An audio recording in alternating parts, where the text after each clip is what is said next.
আসসালামু আলাইকুম। শুভ নববর্ষ সবাইকে। বাংলা নববর্ষের শুভেচ্ছা জানাচ্ছি। আজকের যে অনুষ্ঠান সেটা হলো কবি ও বহুমাত্রিক লেখক সাজ্জাদ কাদিরের ৭৪তম জন্মদিন উপলক্ষে অনলাইনে সাজ্জাদ কাদিরের কবিতা পাঠ এবং আলোচনা করার জন্য আমাদের সঙ্গে আজকে সংযুক্ত আছেন বরাবরের মতোই জনাব লিয়াকত চৌধুরী গাজীপুর থেকে, যিনি গাজীপুর জেলা শিল্পকলা একাডেমির গুণীজন সম্মাননা প্রাপ্ত ব্যক্তিত্ব। এছাড়াও নানান দিক থেকে নানান প্রতিভার অধিকারী, আমরা তাকে খুব ভালো করেই চিনি। আমাদের বাংলা ভাষা সাহিত্য সংস্কৃতি চর্চা কেন্দ্রের যে অনলাইনে আবৃত্তি প্রতিযোগিতা হচ্ছে, নিয়মিতভাবে তিনি সেখানে বিচার কাজ করছেন, আলোচনা করছেন, সমালোচনা করছেন, আমাদের শিশুদেরকে শুদ্ধ উচ্চারণের পথে সামনের দিকে নিয়ে যাওয়ার জন্য চেষ্টা করছেন। আমাদের গুরুজন জনাব লিয়াকত চৌধুরী আছেন হাওয়াল বদ্রে আলম সরকারি কলেজের বাংলা বিভাগের বিভাগীয় প্রধান অধ্যাপক অসীম বিভাগর। তিনি আমার বন্ধুজন, একজন সংস্কৃতিজন গুরুজন, আরেকজন বন্ধুজন। এই দুজনকে নিয়েই আমরা আজকে সাজ্জাদ কাদিরের জন্মদিন উপলক্ষে কিছু কথা বলবো আর তার কবিতাগুলো শুনবো। আমাদের ইচ্ছা মূলত তার কবিতা শোনা, নতুন প্রজন্মের কণ্ঠই। তিনি হয়তো বেঁচে থাকলে এই কবিতাগুলো এভাবে শিশুদের কণ্ঠে শুনে তিনি চমৎকৃত হতেন, আনন্দিত হতেন। কারণ আমার মনে পড়ে শহীদ মিনারে যখন প্রজ্ঞালাবনী তার কবিতা আবৃত্তি করছেন ২১শে ফেব্রুয়ারিতে, তিনি তখন আমাকে বলছেন খুব ভালো লাগছে। অর্থাৎ কবি যখন তার কবিতা কাউকে পড়তে শোনেন তখন তার একটা স্বর্গীয় অনুভূতি হয়। যাই হোক, আমি কথা না বাড়াই, আজকে একই সঙ্গে পহেলা বৈশাখ, পহেলা রমজান এবং কঠোর লকডাউন বা কথিত বিধি নিষেধের দিন। তো এই দিনে আমরা ঘরে বসে আছি। পয়লা বৈশাখে সাধারণত আমরা ঘরে বসে থাকিনি আগে, তো এবার ঘরে বসে আছি। তার মধ্য দিয়ে এই সাজ্জাদ কাদিরের মতো মানুষের জন্মদিন পালন করছি আমরা অনলাইনে। তো আপনাদেরকে স্বাগত জানাই, জনাব লিয়াকত চৌধুরী এবং জনাব অসীম বিভাকর। আমাদের সঙ্গে যুক্ত হয়েছেন সাজ্জাদ কাদিরের আরেকজন অনুসারী বলা যায়, ভক্ত। তিনিও একজন কবি, শিল্পী, ভালো ছবি আঁকেন, জনাব গোলাম রব্বানী টুপুল। আমাদের সঙ্গে যুক্ত হওয়ার কথা সাজ্জাদ কাদিরের ভাগিনা, আর কি আমরা যাকে মিস্টার জিয়া হায়দার খান, তিনি আছেন সম্ভবত লাইনে। আমরা তাহলে আর অপেক্ষা না করে আমরা আলোচনায় চলে যাই। আলোচনার আগেই আমরা সাজ্জাদ কাদির সম্পর্কে কিছুটা তথ্য সবার সামনে উপস্থাপন করি। সাজ্জাদ কাদিরের জন্ম ১৯৪৭ সালের ১৪ই এপ্রিল টাঙ্গাইলের মীরের বেতকা গ্রামের মাতুলালয়ে। তার পিত্রালয় ওই একই জেলার দেলদুয়ারে। ঢাকা বিশ্ববিদ্যালয় থেকে বাংলা ভাষা ও সাহিত্যে অনার্স ও এমএ পাশ করেছেন যথাক্রমে ৬৯ এবং ৭০ সালে। শিক্ষা জীবন শেষে শিক্ষকতা করেছেন সাদত কলেজে, স্ট্যামফোর্ড ইউনিভার্সিটিতে। সহকারী সম্পাদক ছিলেন সাপ্তাহিক বিচিত্রা এবং দৈনিক সংবাদ। বার্তা সম্পাদক ছিলেন দৈনিক দিনকালের। ১৯৭৮ থেকে ৮০ সালে গণচীনের রেডিও পিকিং এর ভাষা বিশেষজ্ঞ হিসেবে কাজ করেছেন। ১৯৯৫ থেকে ২০০৪ সাল পর্যন্ত ছিলেন বাংলাদেশ প্রেস ইনস্টিটিউটের পরিচালক। পরে তিনি দৈনিক মানব জমিনের যুগ্ম সম্পাদক হয়েছিলেন। সাজ্জাদ কাদির নেশায় কবি, পেশায় সাংবাদিক। এই সাংবাদিকতা এবং কবিতা লিখেই তার জীবন কেটেছে। কবিতা ছাড়াও লিখেছেন ছোট গল্প, নাটক, পত্রপত্রিকায় নিয়মিত লেখালেখি করেছেন। ইতিহাস থেকে কল্পবিজ্ঞান পর্যন্ত অনেক বিচিত্র বিষয়ে, বিদেশের জনপ্রিয় উপন্যাস থেকে রসমধুর লোককাহিনী পর্যন্ত অনেক স্মরণীয় সাহিত্য সম্ভার তিনি উপহার দিয়েছেন পাঠক পাঠিকাকে। ২০১৭ সালের ৬ই এপ্রিল তিনি মৃত্যুবরণ করেন এবং টাঙ্গাইলের দেলদুয়ারে তাকে সমাধিস্থ করা হয়। এই মোটামুটি সাজ্জাদ কাদিরের সংক্ষিপ্ত জীবনযাত্রা। তো আমরা আলোচনা করার আগে প্রথমেই আমাদের একজন ক্ষুদে আবৃত্তিকারের কবিতা শুনে আসি, সাজ্জাদ কাদিরের কবিতা। এই কবিতা আমরা আসলে একজনের শুনবো না, কবিতা একই সঙ্গে তিনজনের শুনবো, কারণ একই কবিতা তারা পড়ে পাঠিয়েছে, আবৃত্তি করেছে। কবিতাটার নাম হলো ৭১-এর গান। আমরা যেটা বাংলা কবিতা দিবসে গান হিসেবেই আমরা প্রচার করেছিলাম বা আমরা মঞ্চস্থ করেছিলাম, এই ৭১-এর গান কবিতাটি তিনজন শিশু আবৃত্তি করে পাঠিয়েছে।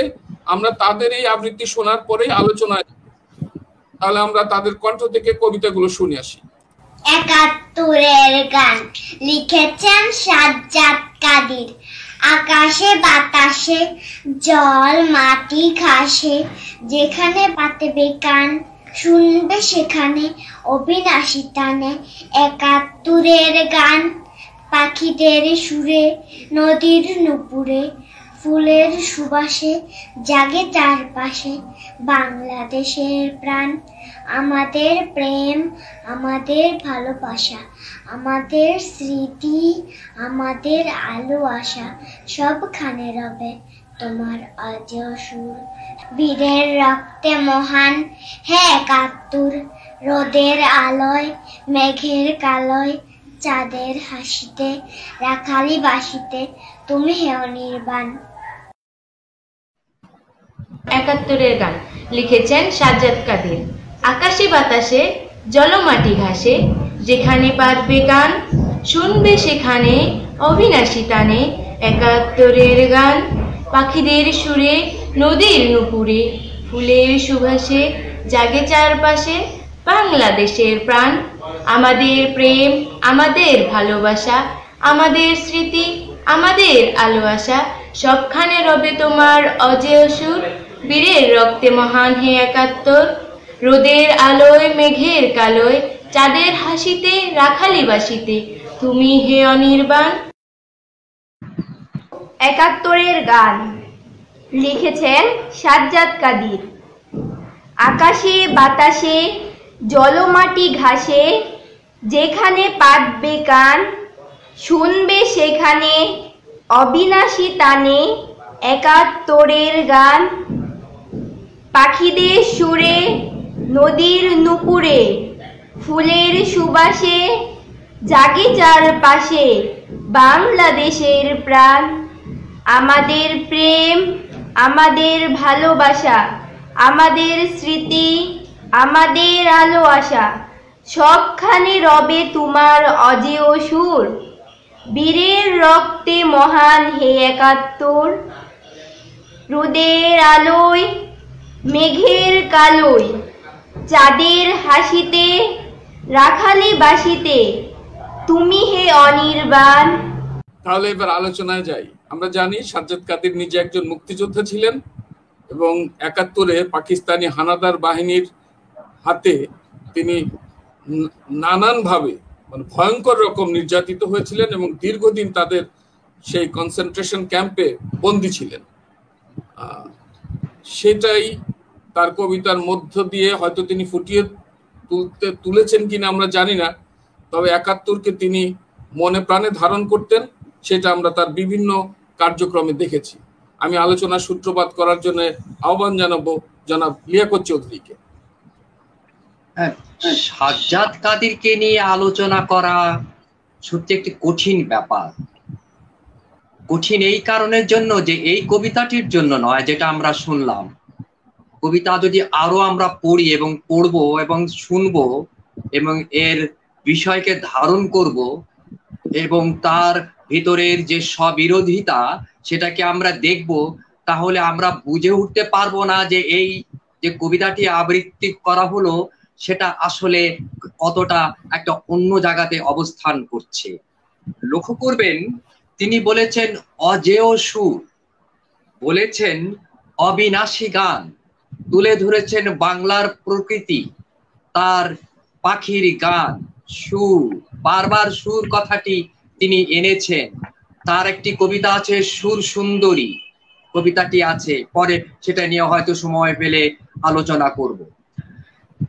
এই কবিতাটি পড়তে গিয়ে আমার মনে পড়ল, তাহলে কি এই কবি আরো কঠিন করে কোনো কিছু লিখতে পারেন? কি লেখা দরকার? তিনি কি আধুনিক কবি? এই যে কথাটা, সেটা পরে আমরা বুঝতে পারবো আলোচনার ভিতর দিয়ে। কিন্তু এই মুহূর্তে সত্যি সত্যি আমরা একটা গান শুনছি। গানটা কি? গানটা কি আসলেই আমরা যেটা আমাদের ইমপ্রেস করে, ইমপ্রেশন তৈরি করে সেইটা? না, মোটেই তা নয়।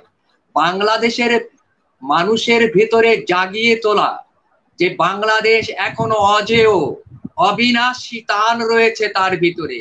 আমাদের আছে পাখি, প্রকৃতি, সুর, ভালোবাসা, সব মিলিয়ে এই বাংলাদেশ। এই বাংলাদেশের কবিতা শুনলে আবার আমাদের মনে পড়ে ৭১-এর সেই জয়যাত্রা, সেই চেতনা, সেই যে মুক্তিযুদ্ধের যে অবদান, তিনি নিজেও একজন মুক্তিযোদ্ধা। মনে পড়ে তার স্মৃতি, তিনি নিজেও স্মৃতির কথা বলেছেন। আজ সংকটের সময়, করোনার সময় এবং বাংলাদেশের যে রাজনৈতিক টালমাটাল চলছে, যে জায়গাটিতে আমরা আসলে সংকট অনুভব করছি, বাংলাদেশে এখন যে আমাদের সাম্প্রদায়িকতার বীজ বাষ্প ছড়িয়ে পড়েছে, তার বিরুদ্ধে যদি বলতে হয় তাহলে এই একটি কবিতাই যথেষ্ট। আমাদের বাংলাদেশের সাম্প্রদায়িকতার বিরুদ্ধে লড়বে। আমরা জানি, একজন কবি বলেছেন, বিজয় মানে স্বাধীনতা, স্বাধীনতা ওর হৃদয় কমলে। সম্ভবত এটা মহাদেব শাহ বলেছিলেন কিনা জানি না, অথবা মাহবুব হাসান, আমার এখন আর মনে পড়ছে না। তাহলে বিজয় অর্জন করলে স্বাধীনতা আসে না। স্বাধীনতা একটি প্রক্রিয়ার ব্যাপার, স্বাধীনতা একটি চলমান ব্যাপার। স্বাধীনতা কিন্তু সব জায়গাতে, আমার মনে, আমার চিন্তায়, আমার অসাম্প্রদায়িক চেতনার ভেতরে, আমার পহেলা বৈশাখের ভেতরে, আমাদের উন্নয়নে, আমাদের সবকিছুর ভেতরে স্বাধীনতা। যেমন করে পাখি ওড়ে, যেমন পাখির উড়াউড়ি, মাহবুব হাসান সম্ভবত এই কবিতায় বলেছিলেন যে পাখির যে উড়াউড়ি তিনি দেখেছিলেন যে শালবনের ভেতরে, সেটার ভিতরে তিনি স্বাধীনতা দেখেছেন। যখন তিনি দেখেন যে স্বাধীনতাটা আসলে ক্ষুণ্ণ হচ্ছে, তখন তিনি প্রশ্ন তোলেন, ক্ষুব্ধ হন এবং কষ্ট পান, সে কি আজ মৃত? তারপরে আস্তে আস্তে আমরা দেখি যে না, সেই চেতনার দিকে তিনি নিয়ে যাচ্ছেন। আমাদের সাজ্জাদ কাদির সেই চেতনার জায়গাতে ঘা দিয়েছেন।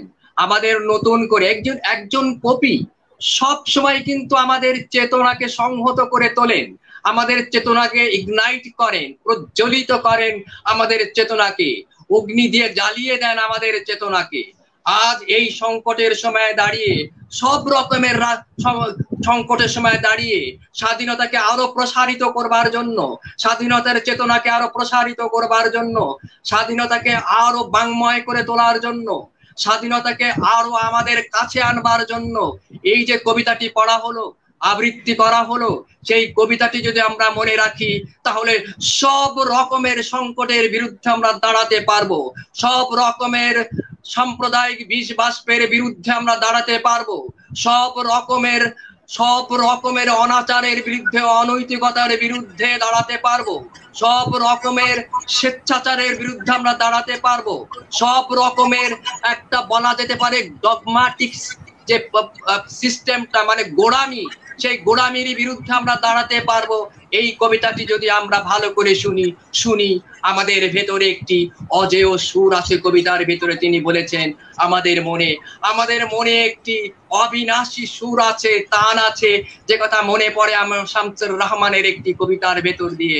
স্বাধীনতা তুমি কি অবিনাশী গান, রবি ঠাকুরের অবিনাশী গান, সেই কথাটি আমার মনে পড়ে, এটা একটি অবিনাশী গান।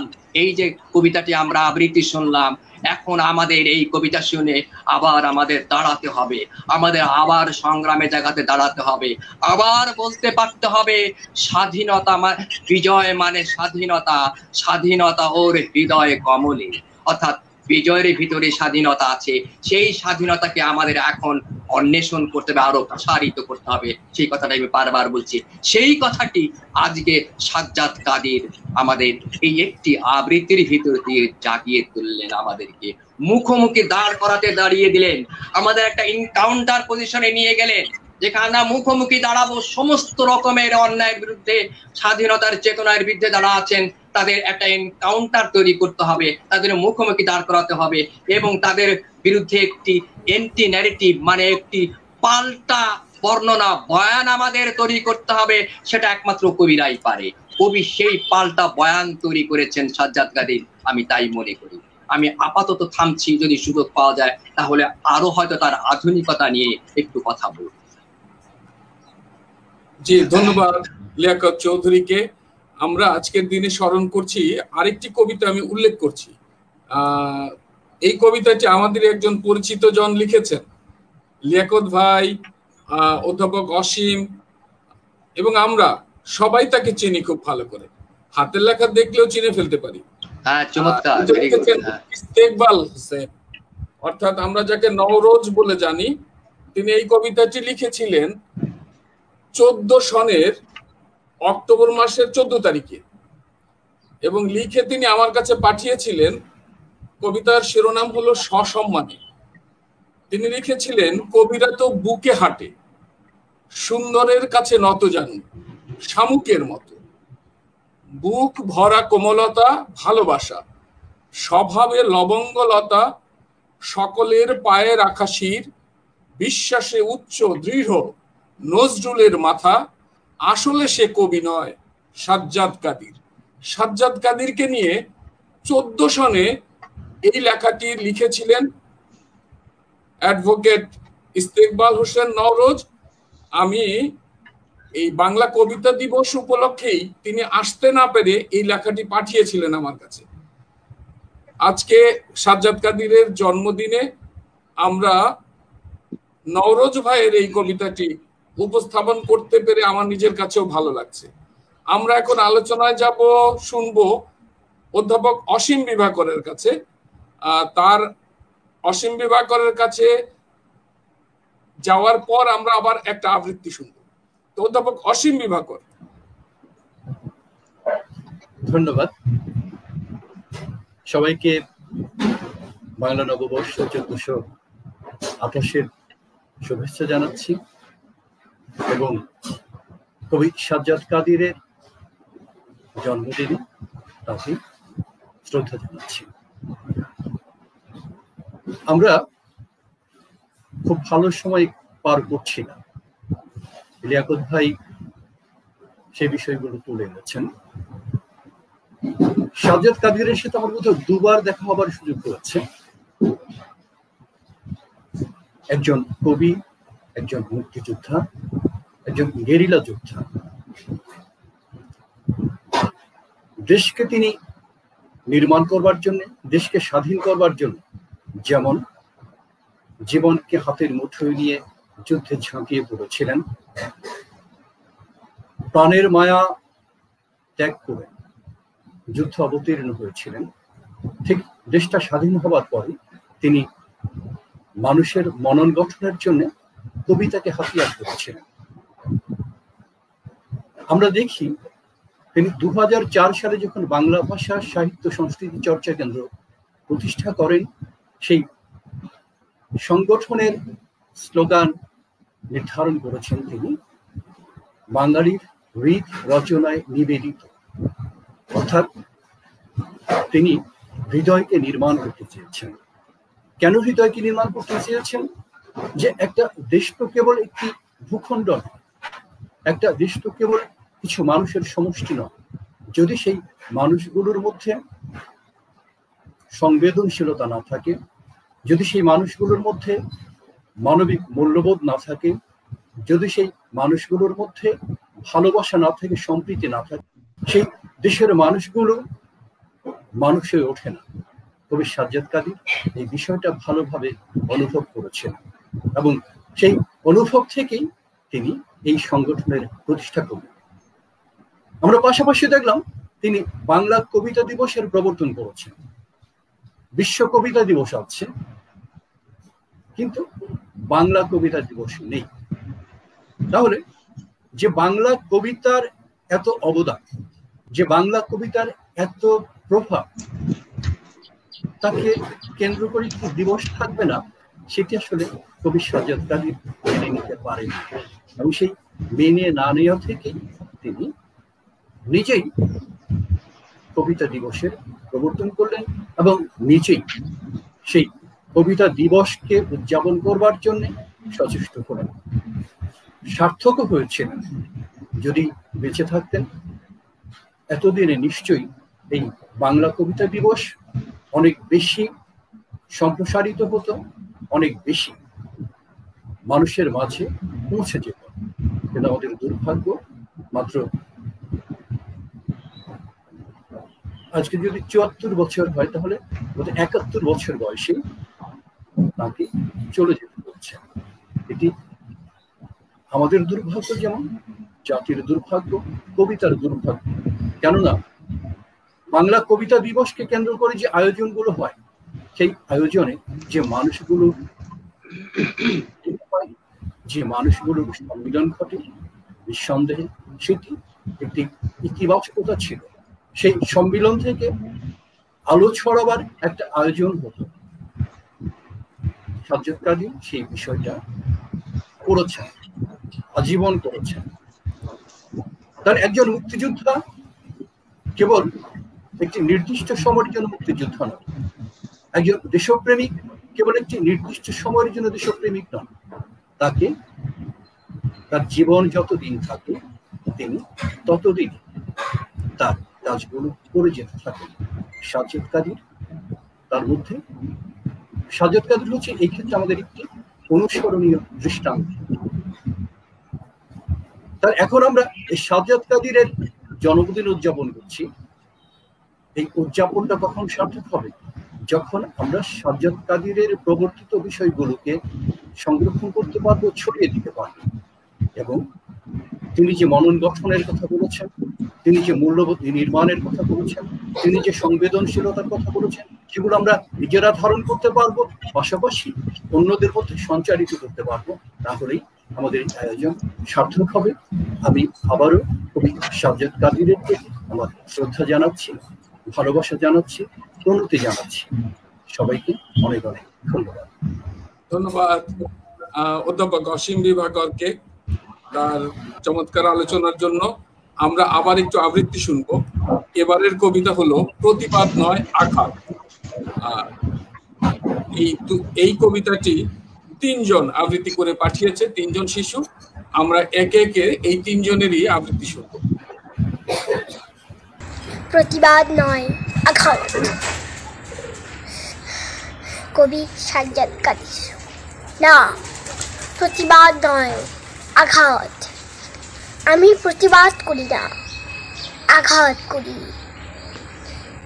যারা দুর্বল তারা আঘাত করতে পারে না, তারা প্রতিবাদ করে। আমি আঘাত করি। আমার সঙ্গে সঙ্গে আঘাত করে বস্ত্রার রক্তাপ্লুত শিশু, বাগদাদের শোকাকুল মা, বাংলাদেশ ভিয়েতনামের মুক্তিযোদ্ধা, প্যালেস্টাইনের মৃত্যু সেনা। আমার আঘাত ইতিহাসের বুকে, সেখানে পৌঁছায় না তোমার পাশে গান শিব। তোমার প্রত্যক্ষ মেশায়, তোমার গুচ্ছ গুচ্ছ গুচ্ছ মা। আমার আঘাত ইতিহাসে, আমার আঘাত নির্ভুল। প্রতিবাদ নয় আঘাত। কবি সাজ্জাদ কাদির।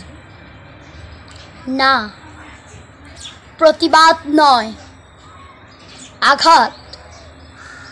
আমি প্রতিবাদ করি না, আঘাত করি। যারা দুর্বল তারা আঘাত করতে পারে না, তারা প্রতিবাদ করে। আমি আঘাত করি। আমার সঙ্গে সঙ্গে আঘাত করে বস্ত্রার রক্তাপ্লুত শিশু, বাগদাদের শোকাকুল মা, বাংলাদেশ ভিয়েতনামের মুক্তিযোদ্ধা, প্যালেস্টাইনের মৃত্যু সেনা। আমার আঘাত ইতিহাসের বুকে, সেখানে পৌঁছায় না তোমার এপাচি গান শিব। তোমার ক্রোধ ক্রুজ মিসাইল, তোমার গুচ্ছ গুচ্ছ গুচ্ছ বোমা। আমার আঘাত ইতিহাসে, আমার আঘাত নির্ভুল। সাজ্জাদ কাদের রচিত কবিতা প্রতিবাদ নয়, না প্রতিবাদ নয়, আঘাত। আমি প্রতিবাদ করি না, আঘাত করি। যারা দুর্বল তারা আঘাত করতে পারে না, তারা প্রতিবাদ করে।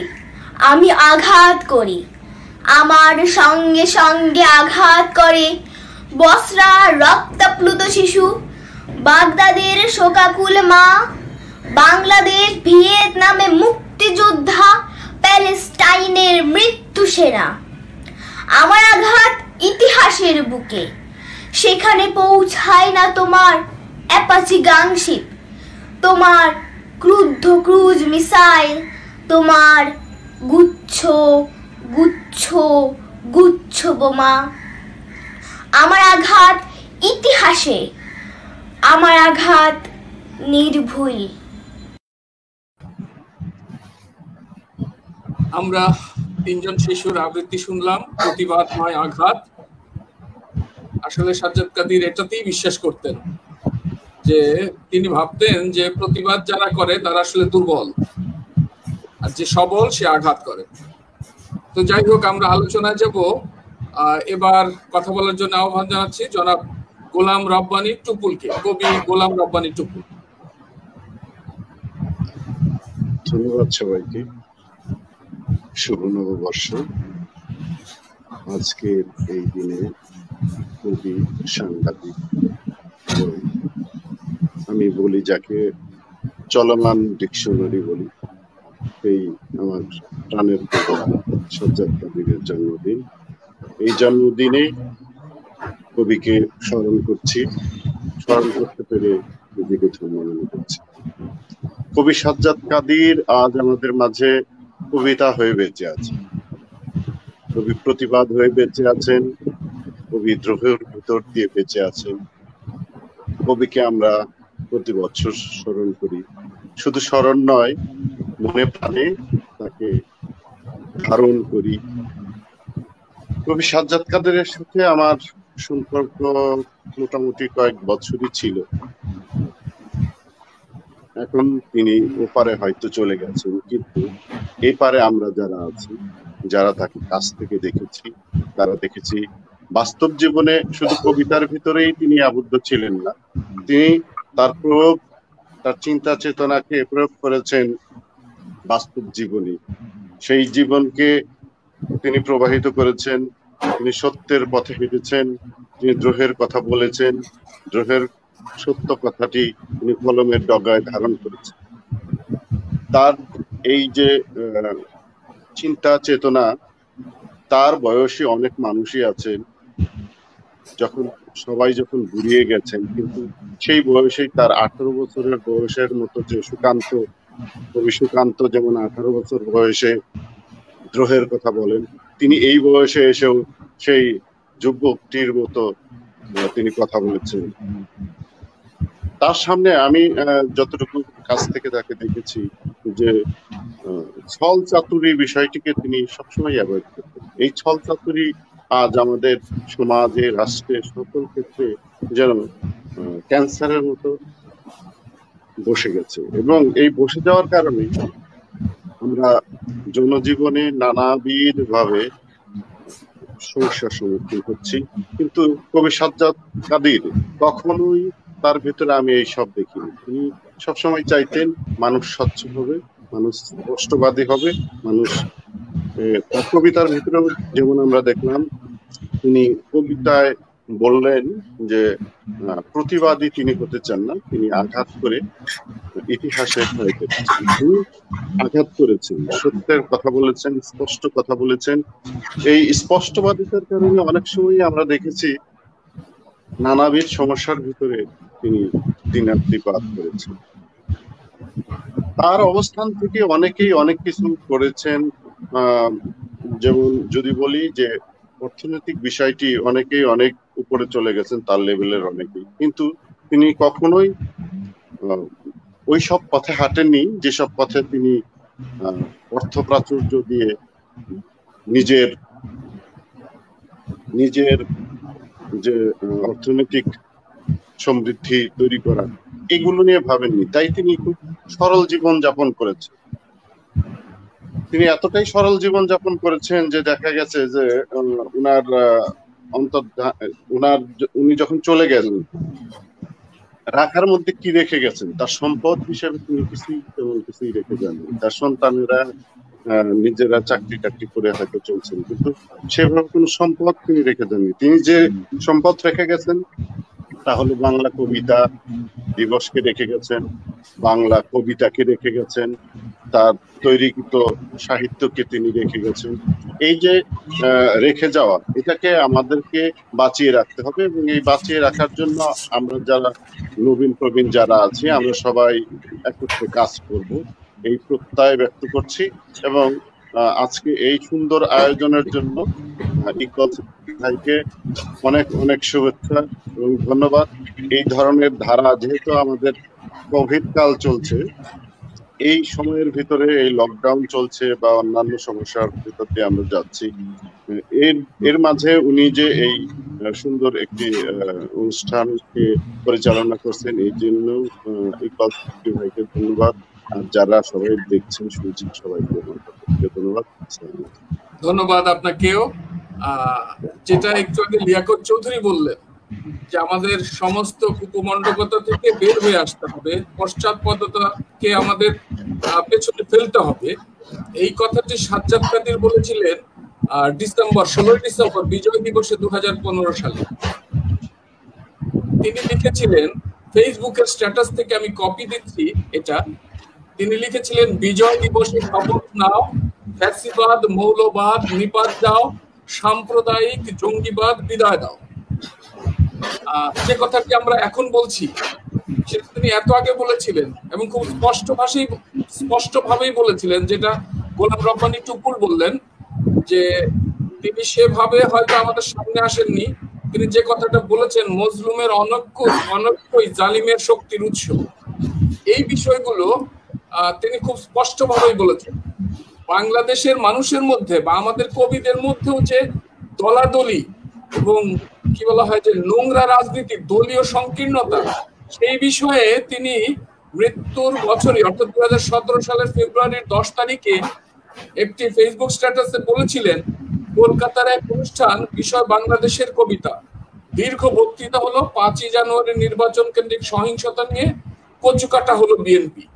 এর আগে সেখানে আরেক সাহিত্য সম্মেলনে কবিতা পাঠ ও বক্তৃতা হয় বাংলাদেশের সাম্প্রদায়িক সহিংসতা নিয়ে, কচুকাটা হয় বর্তমান সরকার অর্থাৎ আওয়ামী লীগ তখন সরকারে ছিল এই সরকার। দুজন বক্তাই বাংলাদেশের কবি। তিনি আফসোস করেছেন যে বাংলাদেশের দুজন কবি দুইটা দলকে বিদেশের মাটিতে বসে কচুকাটা করছেন, অর্থাৎ তিনি তার দলীয় দৃষ্টিভঙ্গির আলোচনা করছেন অন্য দেশের মাটিতে বসে। এগুলো তাকে আঘাত করত। এই বিভেদ, অনৈক্য, এটাতে তিনি বিচলিত হতেন বলেই তিনি বলতেন, কথা বললে ঘুরিয়ে অর্থ যায় ফুরিয়ে। তো আমরা আবার কবিতায় যাই। কবিতায় যাওয়ার আগে আমি অধ্যাপক আব্দুল্লাহ আবু সাইদের একটি কথা বলতে চাই সাজ্জাদ কাদির সম্পর্কে। সাজ্জাদ কাদিরের 50 বছর যে 50তম যে জন্মদিন ছিল, সেই জন্মদিনের অনুষ্ঠানটি হয়েছিল বিশ্ব সাহিত্য কেন্দ্রে এবং সেখানে প্রফেসর আব্দুল্লাহ আবু সাইদ উপস্থিত ছিলেন।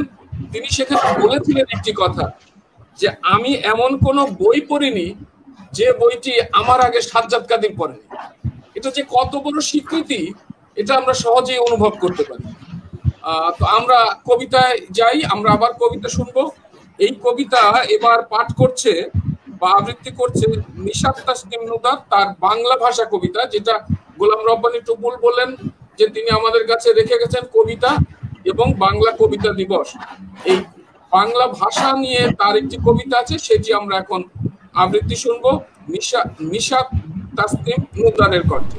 বাংলা ভাষা, লিখেছেন সাজ্জাদ কাদির। বাংলা ভাষা, তোমাকে আমি ভালোবাসি, তুমি আমার মুখের ভাষা। মায়ের ভাষা।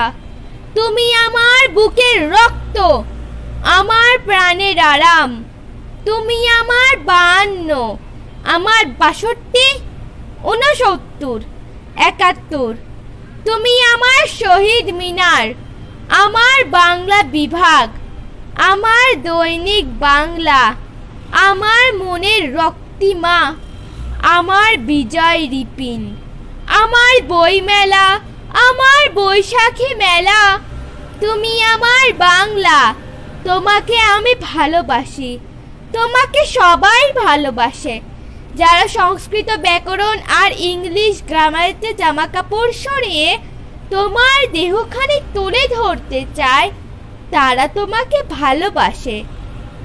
যারা খাঁটি বাংলার অভিধান চায়, যারা প্রবিত বানানে লিখতে চায়, যারা কম্পিউটার, ইন্টারনেট ইত্যাদির পরিভাষা খুঁজে হদ্দ হয়, তারা তোমাকে ভালোবাসে। যারা শহীদ মিনারে গিয়ে শ্রদ্ধাঞ্জলি দেয়, যারা পান্তা ভাতের সঙ্গে করে চিকেন খেতে চায়, যারা অশ্রু স্বজন ও মুহ্যমান হয়, তারাও তোমাকে ভালোবাসে। যারা সাধু ভাষা, গদ্য ভাষা গুলিয়ে লেখে, যারা ভুল বানান, ভুল অর্থ লিখে বলে আমি ওই রকমই লিখি, যারা বাংলা বলতে ডাক বাংলা বা বাংলা মদ বা বাংলা মটর বোঝে, যারা বাংলা ভাষাকে ছেড়ে ফেলতে চায়, রুস্যইকার বা রুস্যকারকে উপরে নিচে কেটে সমান করতে চায়, বর্ণমালা থেকে কয়েকটি বর্ণমালা গিলে খেতে চায়, তারাও তোমাকে ভালোবাসে। চণ্ডীদাস, চন্দ্রাবতী, আলাউল, ভারতচন্দ্র, বিদ্যাসাগর, মুঙ্কিব, মাইকেল, মুশাররফ, রবীন্দ্রনাথ ও জীবনানন্দ সবাই ভালোবাসেন তোমাকে। উইলিয়াম কেরে ও উইলিয়াম রাদেজে, ক্লিন বুট স্লিম, উলি ইউ আর শান ভালোবাসেন তোমাকে। বাংলা ভাষা, তোমাকে ভালোবাসেন মাতৃভাষা দিবসের প্রবর্তকেরা। হ্যাঁ, আমরা বাংলা ভাষাকে ভালোবাসি সবাই, যারা বাংলা বলতে চাই না তারাও ভালোবাসি। যদিও এখানে আবৃত্তিকার কথাটাকে ওইভাবে বুঝাতে পারেননি, কারণ শ্রদ্ধাঞ্জলি আমি এই কবিতাটার মধ্যে দেখেছি যে শ্রদ্ধাঞ্জলি শব্দটাকে সাজ্জাদ কাদির উদ্ধৃতি চিহ্ন দিয়ে বন্দি করেছেন। অর্থাৎ আমরা যে শহীদ মিনারে শ্রদ্ধাঞ্জলি দেওয়ার সময় শ্রদ্ধাঞ্জলি বানানটা ভুল করে দেই, লয় দীর্ঘইকার দিয়ে দেই, সেটা লিখে তিনি বলেছেন, বুঝাতে চেয়েছেন যারা এভাবে লিখে তারাও তোমাকে ভালোবাসে। আমরা আবার আলোচনা ফিরে যাব, যদিও সময় যথেষ্ট কম। জনাব লিয়াকত চৌধুরীর কাছে শুনি, লিয়াকত চৌধুরী এই পর্যায়ে কি বলতে চাচ্ছেন? হ্যাঁ, আমি আগের কবিতাটা নিয়ে একটু প্রতিবাদ নয় আঘাত, এই যে কবিতাটা এবং তার সঙ্গে এই কবিতাটা একটু বলবো। একটা কথা একটু মনে রাখা দরকার, নজরুল সম্পর্কে কেউ যেন বলেছিলেন যে নজরুল আসলে প্রায়শ্চিত্ত করেছেন কবিতা লিখতে। যে কেন এই কথাটি আসলো, সেটা হচ্ছে যে তিনি অনেক সময় সমাজকে উন্মোচিত করবার জন্য, সমাজের অন্যায়, তারপর অনৈক্য এবং বিশ্ব বাষ্পকে তুলে ধরবার জন্য তিনি অনেক সময় খোলামেলা কথা বলেছেন, বলে তিনি প্রকাশ করেছেন কথাগুলোকে। যারা শিল্প নিয়ে বসবাস করেন তারা তো করবেনই, তারা এটাকে প্রায়শ্চিত্ত বলেছেন যে উনি প্রায়শ্চিত্ত করলেন, কিন্তু একটা ভালো জিনিস দিয়ে গেলেন। দুটো কবিতা শুনলাম, দুটো কবিতা কি তাহলে বলবো? বলার আগে আরেকটু বলে নেই, নজরুল তার বিদ্রোহী কবিতা লেখবার সময়ে পরে ব্যাখ্যা দিয়েছিলেন যে আমি মানুষের এই বিদ্রোহী কবিতা লিখে ভয় ধরিয়ে দিতে চাই না, মানুষকে জাগিয়ে তুলতে চাই। এইটা কথা। তাহলে আঘাত, প্রতিঘাত নয় আঘাত, প্রতিশোধ নয় আঘাত, এই যে জায়গাটাতে তিনি করছেন, প্রতিবাদ নয় আঘাত, এই যে কথাটা তিনি বলছেন, বারবার নানান ভাবে বলেছেন, তাহলে কি আসে এই কথাটা? বিদ্রোহী কবিতার ভিতরে প্রচুর মিথ তিনি ব্যবহার করেছেন, মিথ ব্যবহার করে এটাকে আরো তিনি গভীরতা দিয়েছেন। কবি এখানে কি করতে চাইলেন? কবি অসীম কুমার বিবাহকরের যে কথাটার ভিতর দিয়ে যেটাকে আমি বলতে চাই, তিনি বলছেন যে একটা মূল্যবোধ তৈরি করতে হবে, যেটা ভ্যালুজ। আসলে কবি সবসময় একটা মূল্যবোধ তৈরি করেন, এবং তৈরি যদি তিনি নাও করতে চান, তারপর একটি মূল্যবোধ আমরা তৈরি হতে দেখি, আমরা মনে মনে এটা করে নেই। কারণ কবিতা সবসময় আমাদের জন্য একটা চিহ্ন, সবসময় একটা অন্যরকম জায়গা। এই আঘাত শব্দটি আমরা নানাভাবে ব্যবহার করতে পারি, স্বরাঘাত বলতে পারি, নানান ভাবে আঘাত করতে পারি, মুক্তিযুদ্ধের আঘাত ব্যবহার করতে পারি, একটি কথার ভিতর দিয়ে আঘাত করতে পারি, বা একবারে গেরিলা যুদ্ধের ভিতর দিয়ে আঘাত করতে পারি। আঘাত আঘাত সবাই সবাইকে করতে চায় একটা পর্যায়ে, যখন সে আসলে একেবারে কোণঠাসা হয়ে পড়ে। কোন প্রেক্ষাপটে কবি এই কথাগুলো বলেছেন? যে প্রেক্ষাপটে সমস্ত বিশ্ব টালমাটাল হয়েছে ইয়াঙ্কি কালচারের দ্বারা, এবং সমস্ত জায়গাগুলোতে মানুষকে দমিত করে রাখা হয়েছে, মানুষকে আসলে একদম শেষ পর্যায়ে নিয়ে যাওয়া হয়েছে, শোষণের ভিতর দিয়ে নিয়ে যাওয়া হয়েছে। সমস্ত বিশ্বের মোড়ল যখন সমস্ত বিশ্বের দিকে তা তাকিয়েছে, বাংলাদেশ, ভিয়েতনাম, ইরাক, তারপরে প্যালেস্টাইন, সব জায়গাতেই যখন এক ধরনের প্রতিবাদে কোনো কাজ হচ্ছে না, আঘাতই তখন বড় হয়ে দাঁড়াচ্ছে, তখন তিনি তার পক্ষে দাঁড়িয়েছেন। কবি খুব খোলামেলা ভাবে বলেছেন যে আঘাতের কথাই বলো, প্রতিবাদ করে কোনো কিছু করা যাবে না, কারণ প্রতিবাদ সবসময় কাছে যায় না, ভেতরে ঢোকে না। এই কথা কিন্তু শেষেও বলেছে। তিনি ইতিহাসকেও আঘাত করেছেন, ওই ইতিহাসকে, যে ইতিহাস আসলে খুব উচ্চমন্য করে লেখা, যে ইতিহাস আসলে মানে নিম্ন বর্গকে নিয়ে লেখা হয় না, সেই জায়গাতে হচ্ছে কবিতা। এইখানে কবিতা হয়ে উঠেছে একেবারে বিশ্বময়, বিশ্বকে ধারণ করেছেন। একটা কবিতা যদি বিশ্বকে ধারণ না করতে পারে, বিশ্বের যদি মূল মেসেজকে ধরতে না পারে, তার যে মূল্যবোধকে ধরতে না পারে, তাহলে তো তিনি কবি হিসেবে বড় হতে পারবেন না। অর্থাৎ কবিতার আমাকে সবচেয়ে বড় জায়গাতে দেখতে হবে যে কবিতা কোন কনটেক্সটে লেখে, কোন পরিস্থিতির ভিতরে কবিতা লেখে। যে পরিস্থিতিতে কবিতা লিখেছেন সাজ্জাদ কাদির, সে পরিস্থিতি নানাভাবে বিশ্বে আছে, অন্য মোড়কে আছে, ভিন্নভাবে আছে এই কথাগুলো। সেই কথাগুলো আমরা যদি দেখি, তাহলে কোনো কবিতাই আসলে একদম দূরে সরে যায় না। কারণ কবিতার ভাষা হচ্ছে আসলে সিম্বলিক ভাষা, কবিতার ভাষা হচ্ছে আসলে আমাদের একটি চিহ্ন ভাষা। সেই ভাষাকে আমরা নানান কনটেক্সটে, নানান পরিস্থিতিতে ব্যবহার করতে পারি। তাই আমি বলবো যে এই কবিতাটি, যে দুটো কবিতা এখানে পড়া হলো, সেই কবিতার ভিতরে দিয়ে তার রীতিমতো বলা যেতে পারে যারা আসলে ঠিক জায়গাতে নেই তাকে আঘাত করেছে, এবং আঘাত করাটা যে আমাদের জন্য একটি জরুরি ব্যাপার, সেই মূল্যবোধকে তিনি তৈরি করেছেন। সেই আঘাতটা যদি আমরা করতে পারি, তাহলে ধরবো যে এই মূল্যবোধের ভিতর দিয়ে আমরা অনেক বেশি স্যানিটির জায়গাতে যেতে পারবো, অনেক বেশি আমরা পবিত্রতার জায়গাতে যেতে পারবো। যদি আমরা আঘাত না করতে পারি, তাহলে আমরা সেই স্যানিটির জায়গা, সেই মূল্যবোধের জায়গা, সেই পবিত্রতার জায়গা থেকে আমরা দূরে সরে গেলাম, আমরা অপবিত্র হয়ে গেলাম। আমাদের আসলে তাহলে থেরাপির দরকার হয়ে পড়বে, আমাদের আরো জায়গাতে আসতে হবে। কবি সেই জায়গাতেই কবিতার ভিতর দিয়ে একটি থেরাপি প্রয়োগ করেন। সেই থেরাপির ভিতরে দিয়েই আমরা আসলে মূল্যবোধকে ধারণ করি। আমরা মনে করি যে একটা সময় আমাদেরকে কোন রকমের গোলামের বিরুদ্ধে, অন্যায়ের বিরুদ্ধে কথা বলতে গেলে কথায় কাজ হয় না, আমাদের ফিরে দাঁড়াতে হয়। আমি বলছি ইনকাউন্টার করতে হয়, আমাদের মুখোমুখি দাঁড় করাতে হয়, দাঁড়িয়ে থাকতে হয়, আমাদের আঘাত করতে হয়। আঘাত না করে, শুধুমাত্র না করলে আবদারটাই বাড়ে, এই আবদারটা আমাদের কিন্তু একদম শেষ করে দেবে। অতএব সাজ্জাদ কাদিরের কথা ধরেই বলবো, আঘাত, আঘাত এবং আঘাত। আঘাত করে আমাদের মূল্যবোধ ফেরত আনতে হবে, আঘাত করে আমাদের পবিত্রতার জায়গাতে আমাদের যেতে হবে। তা না হলে অবশ্যই আমরা গোড়ার ভিতরে থাকবো, এবং এই জায়গাগুলোতে আমরা আমাদের স্বাধীনতাকে প্রসারিত করতে পারবো না, এবং অন্যায়কে আমরা আসলে দমন করতে পারবো না। সাজ্জাদ কাদির আজকে চোখে আঙ্গুল দিয়ে সেটা আমাদের দেখিয়ে দিলেন, এবং সেই কথার ভিতর দিয়ে তিনি একটা আধুনিকতার বাইরে যে একটি মানে উত্তর আধুনিক একটা জায়গা, তিনি মনোভূমিতে আমাদেরকে নিয়ে যেতে সক্ষম হয়ে, পরবর্তী পর্যায়ে যদি আমি সুযোগ পাই, তাহলে তার উত্তর আধুনিক ভাবনাটাকে নিয়েও একটু আলোচনা করবো, যেটা আমাদের জন্য খুব দরকার। আমরা ধন্যবাদ লেখক চৌধুরীকে। আমরা এবার কবিতা শুনবো আকাশের দিকে হাত। এই কবিতাটি আবৃত্তি করে পাঠিয়েছে মেহজাবিন নূর নুহা। আমরা তার আবৃত্তি শুনে আসি, তারপর অধ্যাপক অসীম বিভাকরের কথা শুনি। কবি সাজ্জাদ কাদিরের কবিতা আকাশের দিকে হাত। এসবই চলছে, চলে আসছে। তিনি বলেন আমার কথা মানতে হবে। আমি ঘাট তেরা করে বলি কিসের কি কথা, কিসের মানামানি। তিনি টেবিল চাপড়ে বলেন মানতেই হবে। আমি গর্জে উঠি, মানি না, মানবো না। তিনি ছাড়েন হুঙ্কার, তবে রে। তারপর বয়কট, অবরোধ, ঘেরাও, অবস্থান, ধর্মঘট, কাঁদানে গ্যাস, গরম লাল পানি, লাঠিচার্জ, ঘরে বানানো কিছু পটকা, এখানে ওখানে ফাটে বম বম, ফাঁকা গুলি করে ওঠে ঠা ঠা ঠা।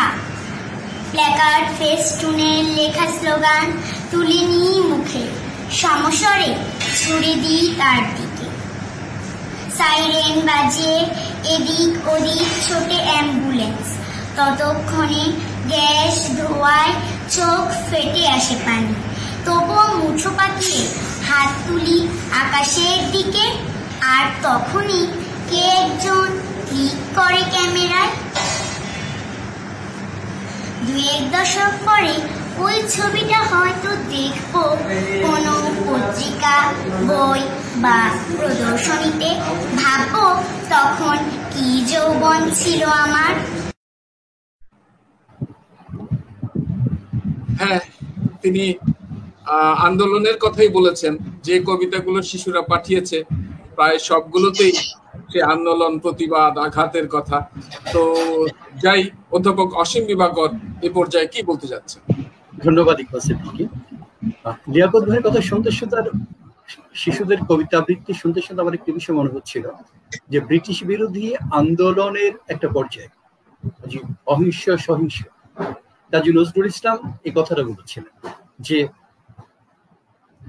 যারা জোর করে ক্ষমতা নিয়েছে ওরা কি আর আবেদন নিবেদনে ক্ষমতা ছাড়বে? ওদেরকেও ওরা যেমন শক্তি প্রয়োগ করে আমাদের কাছ থেকে আমাদের কর্তৃত্ব কেড়ে নিয়েছে, ওদেরকে আঘাত করেই সরাতে হবে।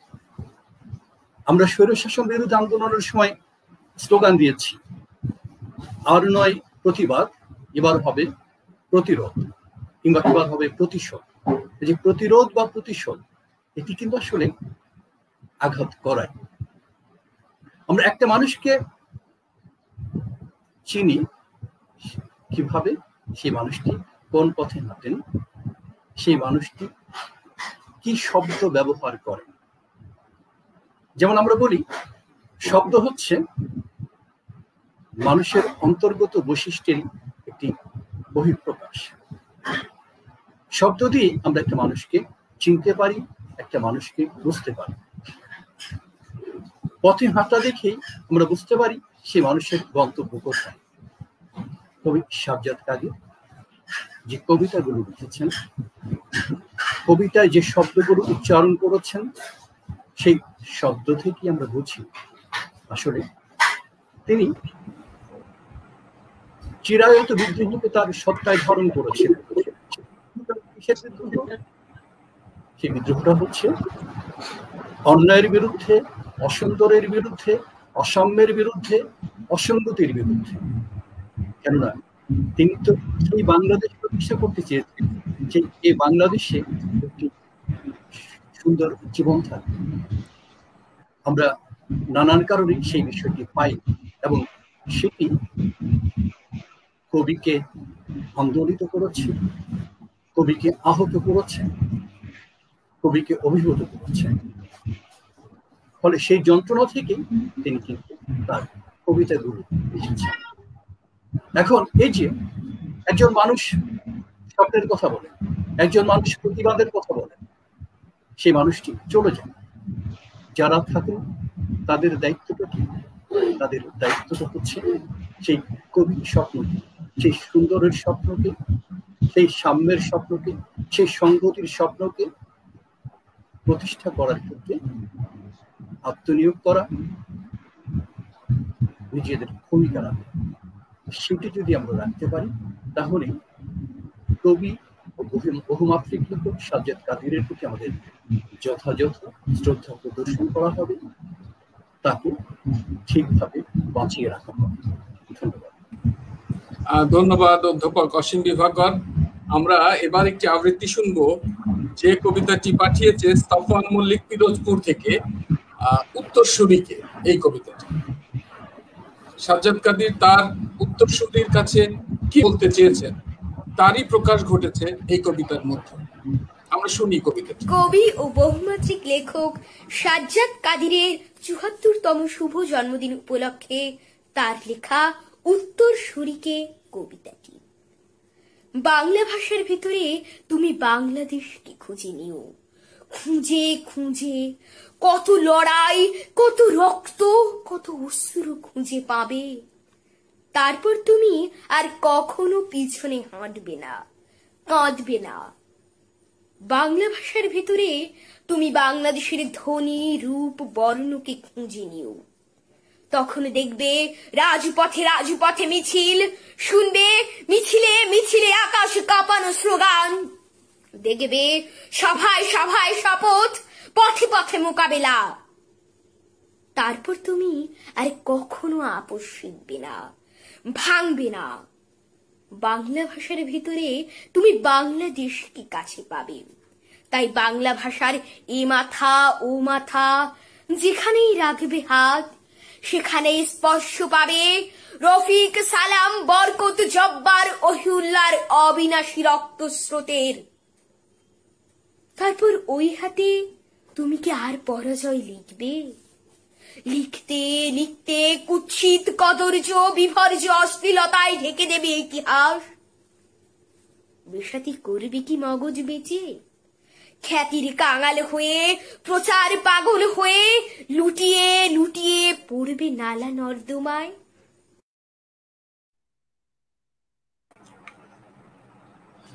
সাফওয়ান মল্লিকের আবৃত্তি শুনলাম।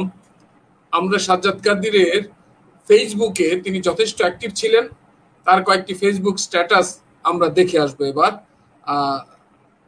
তিনি 2017 সালে, যে দুদিন পরেই যিনি আমাদের ছেড়ে চলে গিয়েছিলেন, এপ্রিলের 4 তারিখে তিনি লিখেছিলেন, এবারের পয়লা বৈশাখ কাটাবো আড্ডা, কবিতা, গান, আবৃত্তিতে, রাজধানীর উপকণ্ঠ বেড়াইতে। কিন্তু এই পয়লা বৈশাখ আর তিনি কাটাতে পারেননি। তিনি লিখেছিলেন এপ্রিল 4-এই, অর্থাৎ 4 এপ্রিলেই, বন্ধু ভাগ্য, স্বজন ভাগ্য নেই, প্রচার প্রকাশও নেই। তিনি স্মৃতিচারণ করেছিলেন তার অসুস্থতার, এটা 15 সনে জানুয়ারি মাসে। এটি কাদের সিদ্দিকীর লেখা। বঙ্গবীর কাদের সিদ্দিকী তার বাল্য বন্ধু ছিলেন। কাদের সিদ্দিকীর একটি লেখা তিনি ফেসবুকে নিজের আইডি থেকে শেয়ার করেছিলেন। আমি সেটি পড়ছি, এখানে লেখা দেখা যাচ্ছে। হঠাৎ ছেলেবেলার বন্ধু মানব জমিনের যুগ্ম সম্পাদক কবি সাজ্জাদ কাদিরের কটি কল দেখে তাকে রিং করেছিলাম। বলল শরীরটা খারাপ, বারডেমে যাচ্ছি। আসলে টাকা পয়সার, হাসপাতালের প্রতি আমার আগ্রহ নেই, তবু ডায়াবেটিসের রোগীদের বারডেমে যেতে হয়। জিজ্ঞাসা করেছিলাম কি হয়েছে। প্রেশার, সুগার কন্ট্রোলে নেই, হার্ট অ্যাটাকের লক্ষণ, বারডেমের কার্ডিয়াক বিভাগে ভর্তি হব। আমার বাসার আশেপাশে হাসপাতালের হাট, সামনেই জাতীয় হৃদরোগ ইনস্টিটিউট। ধনবানরা যে যাই বলুন, সেখানকার সেবা যত্ন, চিকিৎসা আমার খুবই পছন্দ। তাই বলেছিলাম হার্টের ব্যাপার হলে হৃদরোগে ভর্তি হতে পারো। আমার কথায় সে জাতীয় হৃদরোগ ইনস্টিটিউটে এসেছিল। আমার এক চিরসেবক তুহিন সিদ্দিকী সবসময় হাসপাতাল ঘোরাফেরা করে রোগীদের সেবা করে, কাউকে ভর্তির ব্যাপারে সেই দেখে। সাজ্জাদ কাদির যেতে বলছিল, মনে হয় তখন রাত 10:30। ছেলেবেলার বন্ধুর আবদার, ফেলি কি করে, তাই হৃদরোগ ইনস্টিটিউটের জরুরি বিভাগে গিয়েছিলাম। সাজ্জাদ কাদির যত বড় লেখক, সাংবাদিক, সাহিত্যিক হোক, কথাবার্তায় অতি সাধারণ, দেহ গড়নে খুবই ছোট। ডিউটি ডাক্তারের সামনে 10-15 মিনিট বসে থেকে তাকে খুব একটা সাবলীল মনে হয়নি। তাই আমাকে কি শুনতে পাচ্ছেন? আমি অবশ্য এই মুহূর্তে কিছু শুনতে পাচ্ছি না, মনে হচ্ছে নেটওয়ার্ক। গোলাম রব্বানী টুপুলকে আলোচনা করতে আহ্বান জানাচ্ছি।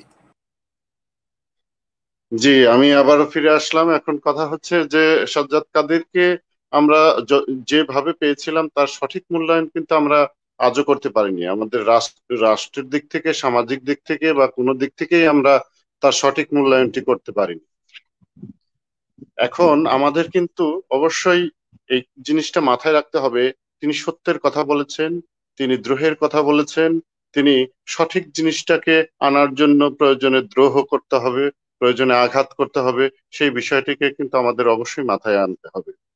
আর আজকের যে সময়টা যাচ্ছে, যদি আমি রাষ্ট্রের দিকে তাকাই তাহলে আমি বলবো যে রাষ্ট্র, আমরা যে পথে হাঁটছি সেই পথ কি আসলে সঠিক পথ? আমরা যে পথে হাঁটছি, যে সংঘাতের পথে হাঁটছি, সেই সংঘাতের পথ কি আসলে সঠিক পথ? যদি সেই পথ না হয় তাহলে সাজ্জাদ কাদেরকে অনুসরণ করাই যায়। আর সবচেয়ে বড় কথা হচ্ছে তিনি শুধু বাংলা ভাষার কবি বললেই আমি ক্ষান্ত হব না, কারণ ওনার কথা ছিল, ওনার চিন্তা চেতনা ছিল বৈষয়িক। এই বৈষয়িক চেতনাকে সামনে রেখেই আমাদেরকে পথ হাঁটতে হবে সুন্দর একটি পৃথিবীকে, যেখানে ক্ষুধা, দারিদ্র, দ্রোহ, ক্ষুধা দারিদ্র মুক্ত একটি পৃথিবী আমরা দেখতে চাই। যেখানেই অত্যাচার, অবিচার, সেখানেই আমাদের প্রতিবাদী হতে হবে, কথা বলতে হবে, সে হোক সমাজ, পরিবার, রাষ্ট্র বা বৈশ্বিক যেখানেই হোক, সেই বিষয়টিকে আমাদের মাথায় রাখতে হবে। আর একটা জিনিস হলো, কবি সাজ্জাদ কাদের কথা স্পষ্টবাদী ছিলেন এবং সামনাসামনি কথা বলে ফেলতেন। একজন একটা ভুল কথা বলে ফেলছে, উনি সাথে সাথে প্রতিবাদ করতেন, উনার স্থান থেকে উনি কথা বলতেন। উনাকে কখনোই দেখিনি যে একজনে ভুল বলে গেল তিনি চুপ করে আছেন, না, উনি সাথে সাথেই কথাটাকে সুন্দর করে উপস্থাপন করতেন যে এখানে আপনার ভুল হচ্ছে, এইভাবেই আপনার চলা উচিত। আর উনার একটা বিষয় ছিল যে চলমান ডিকশনারি, চলমান বই।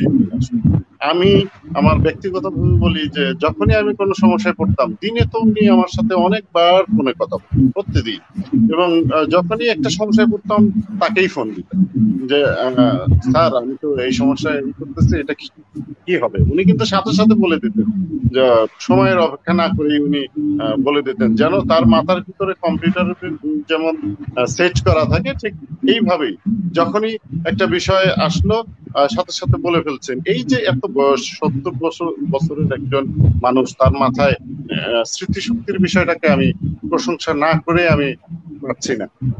এই সাজ্জাদ কাদেরকে হারিয়ে মূলত আমি সাহিত্যিক লেখালেখির ক্ষেত্রে আমি মোটামুটি অনেক আগে থেকে লেখালেখি করি, কিন্তু ওনাকে আমি আমার পরম গুরু হিসেবে, ওনাকে আমি গুরু হিসেবে মানতাম এবং উনি আমাকে সেভাবেই দেখতেন। যখন কোনো কিছু সমস্যায় পড়তাম ওনাকে বললেই সাথে সাথে আমার স্থল চলে আসতো। এই কারণে আমার অন্য কোথাও আর নক করতে হতো না, ওনাকে নক করলেই হতো। কিন্তু এই মানুষটাকে হারিয়ে আমি বলবো যে আমি এক ধরনের দেউলিয়ার ভিতরে আছি, কেননা আমি যত বড় ক্ষতিগ্রস্ত হয়েছি সেটা আজকে আমি অনুভব করি। যখনই সমস্যায় পড়ি সেই লেভেলের মানুষকে আমি আর খুঁজে পাচ্ছি না, এটা আমাদের জন্য খুবই ক্ষতিকর। এই জন্য এই মানুষটাকে আমাদের লেখনীর ভিতর দিয়ে, আমাদের বিভিন্ন সেমিনার, সিম্পোজিয়ামের ভিতর দিয়ে বাঁচিয়ে রাখতে হবে। রাষ্ট্র এখনো পারে কবি সাজ্জাদ কাদেরকে একটি সম্মান দেখাতে, রাষ্ট্র সেইভাবে সেই অর্থে আমাদের কবি সাজ্জাদ কাদেরকে মূল্যায়ন করেছে বলে আমার মনে হয় না। এক্ষেত্রে আমাদের যে বিভিন্ন একাডেমি বা বিভিন্ন রাষ্ট্রের প্রতিষ্ঠান আছে, এই প্রতিষ্ঠানগুলো এখনো সাজ্জাদ কাদেরকে নিয়ে ভাবতে পারে। উনি একক কোনো দল বা মত নিয়ে কিন্তু কথা বলেন, সার্বজনীন ভাবেই বলেছেন। হয়তো এটা কারো কারো কাছে ভালো লাগবে, কারো কাছে ভালো লাগবে। এই ভালো না লাগার ব্যাপারটিকে যদি কেউ অন্যভাবে নিয়ে রাজনৈতিক ভাবে এটাকে প্রতিষ্ঠিত করতে চায়, এটা খুবই দুঃখজনক হবে। এবং এর ভেতর থেকে আমি বলবো আমাদের যারা কর্তৃপক্ষ আছেন এই বিষয়টিকে বিবেচনা করবেন। আর আমি আমার বক্তব্যকে আর বেশি দূর নিয়ে আমরাও আশা করি করবেন, কিন্তু আমি যতটুকু তার সঙ্গে কথা বলেছিলাম বেঁচে থাকতে, তিনি পুরস্কার এইসবের নিয়ে খুবই নিরুৎসাহী ছিলেন, সেটা আপনিও নিশ্চয়ই জানেন টুকুর ভাই, যে এইসব নিয়ে তার রীতিমতো একটা অনাগ্রহ ছিল, যে ওখানে এখন পদ পদবি পুরস্কার পেতে হলে তার কিছু লাগে, ওই শব্দগুলো আমি এখন আর উচ্চারণ করতে চাই না। তো আমি একটু আগেই দেখছিলাম যে তার একটি ফেসবুক স্ট্যাটাস, মার্চের 28 তারিখে তিনি যে বছর মারা গেলেন সেই বছরেরই মার্চের 28 তারিখে লিখেছিলেন, মানুষ পরিচয়ের মানুষ কমছে। কত মারাত্মক কথা। গণতান্ত্রিক কল্যাণ রাষ্ট্র চেয়েছিলাম, এখনো চাই। মার্চের 26 তারিখে, অর্থাৎ 26শে মার্চ স্বাধীনতা দিবসে তিনি লিখেছিলেন এই কথাটি, যেটা গোলাম রব্বানী টুপুল বললেন যে কোনো সমস্যায় পড়লেই তার কাছ থেকে সহযোগিতা পাওয়া যেত। তিনি বলতেন না যে একটু অভিধান দেখে নেই বা একটু ঘেটে নেই, তিনি বলে দিতেন। আমি এখনো সেরকমই পেয়েছিলাম, মানে যে যতদিন কথা বলেছি। আমি টুপুল ভাইয়ের মতোই বলতে চাই যে আমরা স্মৃতিসৌধে যাব কলেজের ছেলে মেয়েদেরকে নিয়ে, আমার মনে হলো সাজ্জাদ কাদেরকে একটু জিজ্ঞাসা করি না যে কি লেখা যায় ব্যানারে, গতানুগতিক লেখা না দিয়ে আমি বললাম যে কি লিখবো স্বাধীনতা দিবসের আগে। উনি বললেন লেখেন স্বাধীনতা মানে ছিল উন্নত। আমরা ওই ব্যানার নিয়েই লিখেই আমরা গেলাম স্মৃতিসৌধ। ঠিক আবার 16ই ডিসেম্বরের আগে মনে হলো যে তাহলে এবার কি লিখবো, তিনি বললেন লেখেন জেগে ওঠো বাংলাদেশ। এই যে কথাগুলো, তাৎক্ষণিক বিভিন্ন বিষয়ের সমাধান পাওয়া এবং এরপরে বানান বা অন্যান্য ব্যাকরণিক নানান নিয়ম নিয়েও, এটা এখন আমরা খুব কষ্টে থাকি। আমাদের বন্ধুজনেরা অনেকেই ভালো লেখাপড়া জানা এবং তাদের কাছ থেকে পাই, তাদের থেকে সহযোগিতা পাই, কিন্তু তার কাছ থেকে আমরা যত দ্রুত পেতাম সেটা পেতে গিয়ে অনেক সময় আমরা সমস্যার মুখোমুখি হই। তো যাই হোক, আমরা এরপরের আলোচনায় যাব, শেষ আলোচনা শুনবো। আমাদের সময় 1 ঘন্টা হয়ে গেছে, আমরা 1 ঘন্টার মধ্যে শেষ করতে চেয়েছিলাম। তার আগে আমরা দুটো কবিতা শুনে আসি। একটি কবিতা হলো বিন্দুবাসী, আরেকটি হলো কবিতার বই। এই দুটো কবিতা আমরা শোনার পরে শেষ কথা বলে আমরা এই অনুষ্ঠানের সমাপ্তির দিকে যাব। কবি সাজ্জাদ কাদী রচিত বিন্দুবাসী। অনেক কিছু ভুলেছি, এই কথা সত্য, তাই বলে সবকিছু ভুলে গেছি তা কিন্তু না। যা কিছু থাকতে চাই ভুলে, সেই সব কিভাবে কেমন করে যেন মনে থাকে ঠিকঠাক। আমাদের পানা ভরা দিঘির কিনারে ঝুঁকে থাকা সেই সিঁদুরে আম গাছ মনে আছে? বৈশাখে প্রথম দিনের ঝড়ে ভেঙে উড়ে গিয়েছিল তার কয়েকটা ডাল। এখনো চোখের সামনে ভাসে সেই ডালগুলো, সেই পাখিদের বাসা, ডিম, ছানা। মনে আছে শান্ত কুপিগ্রামের সবকিছু? সেই গ্রামে হ্যাজাক নেই, নেই হ্যারিকেন, আছে শুধু কুপি, তাই তার নামটি অমন। সেই কুপিগ্রামে কেটে গেছে কত দিন সামার ভ্যাকেশনে। চকে গিয়ে উড়িয়েছি যত ঘুড়ি, যত চিল আর পতং, চং ভেঙেছি যত নাটাই, তাদের প্রতিটি আছে এখনো এই হাতের কাছেই যেন। ফসল কাটা মাঠের পর সেই যে গোল্লা ছুট, সেই যে লবণদারি, আহা কত কি যে চেঁচামেচি, ঝগড়াটে আর কাঁদুনিদের তেড়িয়ে তক্ক, ছিল না যে শেষটা। হ্যাঁ, আমাদের এই অনুষ্ঠানের কমেন্ট বক্সে কয়েকটি মন্তব্য এসেছে, আমি দুই একটি একটু উল্লেখ করতে চাই। শাহনুর মাহমুদ, সাজ্জাদ কাদিরের অনুজ, তিনি লিখেছেন কবি ও বহুমাত্রিক লেখক কবি সাজ্জাদ কাদিরের ৭৪তম জন্মদিন উপলক্ষে তার রচিত কবিতা পাঠ আলোচনা অনুষ্ঠান সত্যি চমৎকার এবং হৃদয় ছুঁয়ে যায়। এই সুন্দর আয়োজন সাফল্যমণ্ডিত করার পেছনে যে যেখান থেকে এবং যেভাবে অবদান রেখেছেন, অংশগ্রহণ করেছেন, তাদেরকে বিশেষ করে শ্রদ্ধেয় ইকবাল সিদ্দিকী ভাই সহ সকলের প্রতি রইল অশেষ কৃতজ্ঞতা ও ধন্যবাদ। কবি সাজ্জাদ কাদিরের সহোদর শাহনুর মাহমুদ, তিনি এই মন্তব্যটি করেছেন। আজিজুল করিম একটি মন্তব্য করেছেন, সরকারি পুরস্কারের জন্য কখনই লাফালাফি করেননি এ কবি। তিনি আরেকটি মন্তব্য করেছেন, সেটা হলো না, রাষ্ট্র মূল্যায়ন করেনি, সম্মানও করেনি। যে তৈল মর্দনী গুণ থাকতে হয় তা সাজ্জাদ কাদিরের ছিল না। আরেকটা মন্তব্য করেছেন, ওনার বাসায় চুরি হওয়ার পর অভিমান করে বলেছিলেন, কই একটু খবর নিলেন না? এখনো ডায়লগটা ভুলতে পারেনি, মাঝরাতে হানা দেয়। বুঝেছি জনাব আজিজুল করিমও অভিমান করেই কিছু কথা বলছেন এবং এটা থাকাটাই স্বাভাবিক। আমরা কার সঙ্গে ভাই অভিনয় করব, অভিমান করব? আমাদের তো আসলে অভিমান শোনারও কেউ নেই, তাই আমরা অভিমান করি না, যতটুকু পারি নিজেরাই করি। ইকবাল সিদ্দিকী মনে হয় রাষ্ট্রের ব্যর্থতা দেখে উদ্যোগ নিয়েছেন, না আসলে তা না, আমি আমার মনের তাগিদ থেকেই নিয়েছি। আপনাকে ধন্যবাদ মন্তব্য করার জন্য। আমরা আরেকটি কবিতা শুনে তারপর আলোচনা, সর্বশেষ আলোচনায় যাব। কবিতাটি করেছে নওগাঁ থেকে মেধা। কবি সাজ্জাদ কাদের রচিত কবিতার বই কবিতাটি। দেখো টেবিলে কেমন ভিড় করে থাকে সংসার, হিসেবের খাতা, বিল, ভাউচার, স্লিপ, রিসিট, ওষুধের শিশি, কৌটা, গ্লাস, পেন্সিল, কলম, সবকিছু খুব ব্যস্ত সমস্ত, তাই না? তারই মধ্যে কিন্তু চুপিসারে শুয়ে আছো তুমি কবিতার বই। তোমাকে আমি চিনি, তোমার মলাটের রঙে দিব্যি ঝলমল করে ভোরের আলোয় শিহরিত, শিশিরে সিক্ত মাঠ বাট ঘাট। তারপর তোমার মলাটের ওই কোণের পাখিটাকেও বেশ চিনি, ওদের মেলামেশা মিশেছিল আমাদের পাড়ায়ও।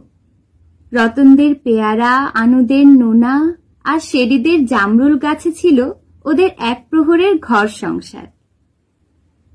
ওদের ওড়াউড়ি দেখে কতদিন ভেবেছি কোত্থেকে উড়ে আসে ঝাঁকে ঝাঁকে ওরা।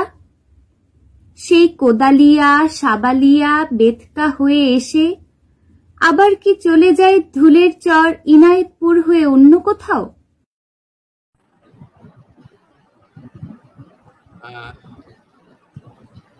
ধন্যবাদ মেধাকে। আমরা স্ক্রিনে দেখতে পাচ্ছি জিয়া হায়দার খান সংযুক্ত হয়েছেন। তিনি সাজ্জাদ কাদিরের বোনের ছেলে। তো জিয়া হায়দার খান কি আমাকে শুনতে পাচ্ছেন? জি জি শুনতে পাচ্ছি। আমি আমরা একদম শেষ পর্যায়ে আছি। সংক্ষেপে আপনার অনুভূতি বা আজকের দিন সম্পর্কে আপনার কাছ থেকে কিছুটা জানতে চাচ্ছি আমরা। ধন্যবাদ ধন্যবাদ ইকবাল ভাই এবং আর যারা আছেন এই প্রোগ্রাম এত সুন্দর অর্গানাইজ করেছে। আমি সত্যি প্রত্যাশার বাইরে, স্পেশালি ছোট বাচ্চাগুলো এত সুন্দর আবৃত্তি করে। আমি বাংলাদেশের কোনো আবৃত্তির প্রোগ্রামে আসলে এর আগে জয়েন করিনি, যে আমাদের দেশের ঢাকার বাইরে এত মেধাবী আবৃত্তিকার আছে যে সত্যি এটা খুবই আশাব্যঞ্জক। সেই সাথে খুবই উপভোগ করেছি জনাব লিয়াকত চৌধুরীর যে কাব্য মূল্যায়ন, মামার যে কাব্য মূল্যায়ন গুলো আছে, অধ্যাপক অসীম কুমার বিভাকর যেভাবে অ্যানালাইজ করলেন কবিতাগুলো, এবং সেই সাথে গোলাম রব্বানী টিপু, সত্যি আমরা খুবই কৃতজ্ঞ। এটাই আমি বলবো যে খুবই কৃতজ্ঞ আমার মামাকে। আমরা বড় মামা আসলে অসম্ভব বেশি বিদ্বান ছিলেন, এত বেশি নিখুঁত মানুষ ছিলেন, খুব আপসহীন। ওনার বাংলা ভাষাতে ওনার যোগ্যতা মানে ভয়ঙ্কর রকমের নিখুঁত ছিল। আমরা ভয় পেতাম ওনার সামনে কথা বলতে। সত্যি কথা যে এত নিখুঁত মানুষের সামনে যাওয়াটা খুব ডিফিকাল্ট। সেই সাথে যেটা আপনারা সবাই জানেন যে মামা আসলে টোটালি ডিফারেন্ট অ্যাকচুয়ালি। আমাদের গতানুগতিক কবি সাহিত্যের যে ফ্লোটা, এই ফ্লোর ভিতরে উনি একটু টোটালি ডিফারেন্ট ক্যারেক্টার। আপনারা আমার চেয়ে বেশি জানেন যারা আপনার সাথে তারা চলেছেন। আমরা খুবই ছোট ছিলাম, আমার শ্রেষ্ঠতম সময়টাও তো আমরা খুবই ছোট ছিলাম, যে ওনাকে মূল্যায়ন করার মতো যথেষ্ট প্রাজ্ঞতা আমাদের ছিল না। এখন বুঝি যে ওনার আসলে ব্যাপ্তি কত বড় ছিল। আমরা খুবই উৎসাহিত হলাম আজকে আপনাদের যে বক্তব্য, ইকবাল ভাই, লিয়াকত সাহেব, অধ্যাপক অসীম কুমার এবং মিস্টার গোলাম রব্বানী টিপু, আমরা খুবই উৎসাহিত হচ্ছি যে আপনাদের অ্যানালাইসিস গুলো শুনে, এবং দেশের প্রত্যন্ত অঞ্চলে মানুষের এত সাপোর্ট, এত উৎসাহ। আপনাদের সবাইকে আমার অন্তঃস্থল থেকে শুভেচ্ছা, এবং রমজানের শুরুতে খুব সুন্দর একটা দিনে হয়েছে, তা মামার জন্য দোয়া করবেন। ধন্যবাদ সবাইকে। ধন্যবাদ আপনাকেও আমাদের সাথে সংযুক্ত হওয়ার জন্য। নিজের আগ্রহ থেকেই আমরা তেমন আপনার সাথে যোগাযোগ করতে পারিনি, আপনি কিছু তথ্য দিয়েও সহযোগিতা করেছেন, এই জন্য আপনাকে ধন্যবাদ। আমরা শেষ পর্যায়ে আছি, তো আমরা এখন খুব সংক্ষেপে শুনবো। প্রথমে জনাব লিয়াকত চৌধুরী, তারপর অসীম বিভাকর। আমরা আপনাদের খুব সংক্ষেপে শুনতে চাই, এবং এরপরে তার একটি কবিতা, বাংলা কবিতা, এই বাংলা কবিতা আবৃত্তির মধ্য দিয়ে অনুষ্ঠানের সমাপ্তি হবে। তো আমরা প্রথমে লিয়াকত চৌধুরীকে অনুরোধ জানাচ্ছি। সাজ্জাদ কাদিরের আরো কয়েকটা কবিতা আমি পড়েছি, সেটা নিয়ে একটু পরে কথা বলি, কিন্তু যারা আবৃত্তি করলেন, আমি যেটাকে পাঠ বলি, সত্যি সত্যি এই যে আধুনিক কবিতার পাঠ, যেখানে আসলে অন্তমিল গুলো থাকে না, কিন্তু একটি মিউজিক কাজ করে, একটি রিদম কাজ করে, সেই রিদম গুলো প্রত্যেকটা ভালো কবির ভিতরেই আছে। ওই পাঠ করলেই কিন্তু বোঝা যায় যে সাজ্জাদ কাদির কত রিদমিক কবিতা লিখেছেন, কত নান্দনিক ভুবনে তিনি ছিলেন। তার পরের কবিতাগুলো, যে কবিতাগুলো আমার কাছে সংগ্রহ আছে, সেই কবিতাগুলোর ভিতরে আমি টের পাই যে তিনি আধুনিকতাকে ছাড়িয়ে উত্তর আধুনিক জায়গাতে গেলেন। এটার ব্যাখ্যাটা কি? আধুনিক কবিতার একটা বৈশিষ্ট্য হচ্ছে ক্লান্তি, বিষণ্ণতা, নির্জনতা এবং একেবারেই স্ববিরোধিতা করে তোলা, সবকিছুকেই আমিকে নিয়ে আসা, আমিত্বকে বড় করে তোলা আধুনিকতার একটা বড় জায়গা। তিনি আস্তে আস্তে কি করলেন, তার আমিত্বটাকে সরিয়ে দিলেন। সরিয়ে দিয়ে কবিতাকে তিনি করলেন কোন জায়গাতে নিয়ে গেলেন? এমন একটা জায়গাতে নিয়ে গেলেন যেখানে আমিত্ব আর থাকে না, সেখানে শুধু ভুল বসবাস করে, ভুল ট্রেনে তিনি চলে যান। তার সময়বন্দি কবিতার কথা বলছি আমি। অর্থাৎ তিনি ক্রমাগত ভাবতে থাকলেন যে আমি থাকলে কবিতা হয়ে ওঠে না, আমিকে বর্জন করতে হবে। আমিকে বর্জন করে একটা প্যারাডক্স নির্মাণ করতে হবে, স্ববিরোধিতা। অর্থাৎ আমার কথার ভিতরে আছে উল্টো কথা। এই যে আমার কথার ভিতরে আছে উল্টো কথা, এটা তিনি কোথায় পেলেন? এটা পেয়েছিলেন নিঃসন্দেহে, আমি বলা যেতে পারে আধুনিকতার গুরু ছিলেন কিয়েরকেগার বা নিৎসে, তার কাছ থেকে হয়তো পেতে পারেন। এখন ওরা সবসময় অস্তিত্ববাদের জন্য লড়াই করেছেন, কিন্তু আমার কাছে মনে হয়েছে সাজ্জাদ কাদির অস্তিত্ববাদের জায়গা থেকে শেষ দিকে আর যেতে পারলেন না, গেলেন না। তিনি নিজেকে ভাঙচুর করলেন, যা বললেন তার বাইরে আবার অন্য কথা বললেন। অর্থাৎ আমি আর রইলাম না, আমি আমার থেকে দূরে সরে গেলাম। একজন বিখ্যাত পণ্ডিত বলেছেন যে কবিকে তার মৃত্যু না ঘটাতে পারে, অথরকে মৃত্যু না ঘটাতে পারে, তাহলে কিন্তু আমরা কবিতা পাবো না। অর্থাৎ আধুনিক কবিতা যারা লিখতেন বা এখনো যারা লিখছেন, তারা নিজেকে প্রতিষ্ঠিত করেন, কবিতা পাই না। সাজ্জাদ কাদির আস্তে আস্তে সরে আসলেন, সরে এসে আসলে উত্তর আধুনিকের জায়গাতে চলে গেলেন। তিনি তার আত্মকেন্দ্রিকতা, আত্মময়তাকে তিনি আস্তে আস্তে দূরে সরিয়ে দিলেন। সরিয়ে দিয়ে তিনি বললেন যে তুমি আমার কবিতার দিকে দেখো, আমি তোমাকে গাইড করি নাই, আমি তো আমার স্ববিরোধী থেকে তুলে ধরেছি, আমি তো আমার কথা যা বলেছি তার উল্টো কথা এখন বলছি। অতএব তুমি আমার কথার দিকে যেও না, তুমি আমার কবিতার দিকে তাকাও, আমার শব্দের দিকে তাকাও, আমার মেসেজের দিকে, আমার বক্তব্যের দিকে তাকাও, এবং আমি যে মূল্যবোধ তৈরি করার দিকে যাচ্ছি সেই দিকে তুমি তাকাও। এই জায়গা থেকে না আসলে আমরা আসলে কবিতাকে যেতে পারবো না। কারণ কবিতা আমাদের একটা মোহ তৈরি করে, সুরের জায়গাতে নিয়ে যায়, আমাদেরকে আসলে মনে হয় যে আমরা কোথায় যেন চলে যাচ্ছি। সাজ্জাদ কাদির শেষ কবিতাগুলোতে দেখি সেই জায়গা থেকে তিনি দূরে সরে আসছেন, অর্থাৎ উত্তর আধুনিকতার জায়গাতে তিনি সরে আসছেন, যেখানে আমি বড় কথা নয়, পাঠক বড় কথা। পাঠককেই আমার কথাটাকে বুঝিয়ে নিতে হবে। অসীম একটা কথা বলেছেন, মনে হয় এইরকম একটা কথা, যে আমাদের কিছু ভার আছে, কিন্তু দায় আছে। হ্যাঁ, আমাদের দায় আছে তো বটেই। কবিরা তো আসলে কবি, জ্ঞানী, তারা তো সমাজের কথা তিনি বিনির্মাণ করেন। সেই জায়গাতে তার অনেক সময় ক্লান্তি থাকতে পারে, তার কিছু উল্টো কথা থাকতে পারে। আমাদের দায়িত্ব হবে কি, তাকে তিনি স্বপ্ন দেখেছেন, যে স্বপ্ন তিনি বুনেছিলেন, তাকে তৈরি করতে পারা। যদি কবির স্বপ্নকে আমরা তৈরি করতে না পারি, অর্থাৎ কবিকে ধরবো তার স্বপ্ন, সেই স্বপ্নকে আমাকে বাস্তবে রূপ দিতে হবে। বাস্তবিক রূপ না দিলে তো কবি থাকেন না, আমরা পাঠক থাকি না, আমরা বুঝতার মানুষ হয়ে উঠতে পারি না। তাই আমাদেরকে কবির যে কথাগুলো তিনি বলেছেন ক্লান্তি বোধের ভেতর দিয়ে বা সংকেতের ভিতর দিয়ে, প্রতীকের ভিতর দিয়ে, সেই বিশ্বকে নির্মাণ করার দায়িত্ব আমাদের। যে বিশ্ব আসলে অনেক বেশি স্বাধীন হয়ে উঠবে, অনেক বেশি বাস উপযোগী হয়ে উঠবে, গুচ্ছ গুচ্ছ বোমার দ্বারা তাড়িত হবে না, সেই বিশ্বকে আমাদের নির্মাণ করার দায় সাজ্জাদ কাদির আমাদেরকে দিলেন। সাজ্জাদ কাদিরকে শুভেচ্ছা। এখন আমাদের এগোবার পালা। ধন্যবাদ সাজ্জাদ কাদির, ধন্যবাদ সিদ্দিকী, আপনাকে ধন্যবাদ যে একটা প্ল্যাটফর্ম দিলেন, যে প্ল্যাটফর্মে আমি আমার কথাগুলো বলতে পেরেছি।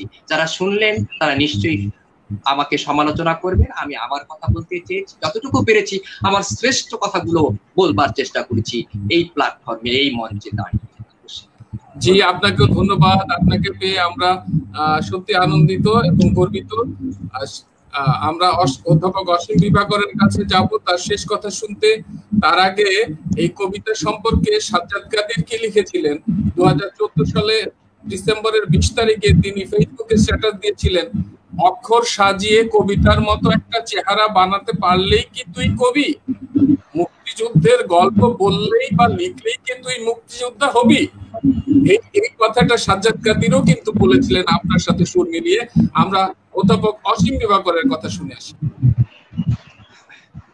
ধন্যবাদ বন্ধুবার ইকবাল সিদ্দিকী। আমরা আসলে প্রায় সময় বৃত্তাবদ্ধ দৃষ্টিভঙ্গি দ্বারা পরিচালিত।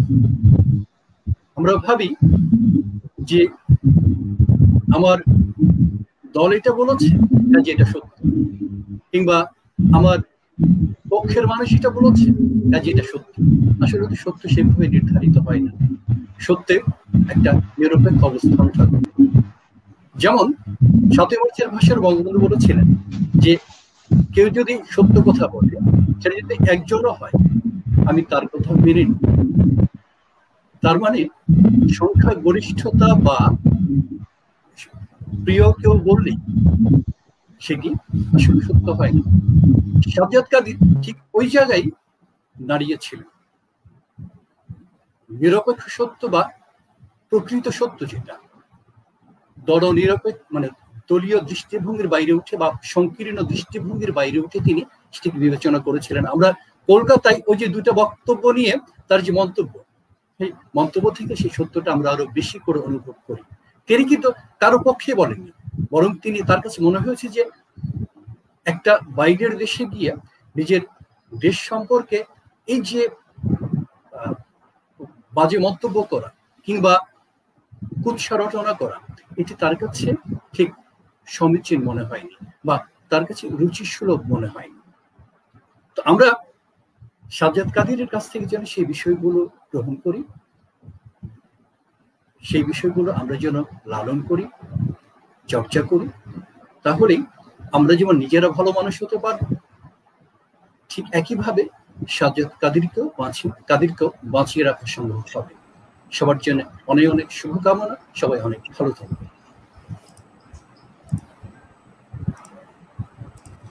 ধন্যবাদ অধ্যাপক অসীম বিভাকর।